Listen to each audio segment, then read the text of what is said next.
இலங்கை சுற்றுலா அபிவிருத்தி அதிகார சபையின் அண்மைய தரவுகளின்படி ஆகஸ்ட் மாதத்தின் முதல் 4 நாட்களில் மாத்திரம் 26,889 சுற்றுலா பயணிகளை இலங்கை வரவேற்றுள்ளது.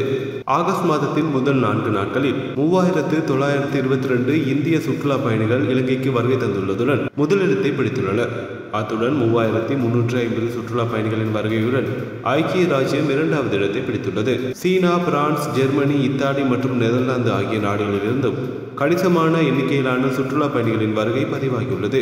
இந்த வருடத்தின் ஜனவரி 1ஆம் தேதி முதல் ஆகஸ்ட் 4ஆம் தேதி வரை இலங்கை 12,24,948 சுற்றுலா பயணிகளை வரவேற்றுள்ளது. இந்த ஆண்டு 2.3 மில்லியன் சுற்றுலா பயணிகளின் வருகை என்ற நாட்டின் சுற்றுலாத்துறை இலக்கின் பாதிப்புள்ளியை ஏற்கனவே எட்டியுள்ளதாக தெரிவிக்கப்படுகிறது.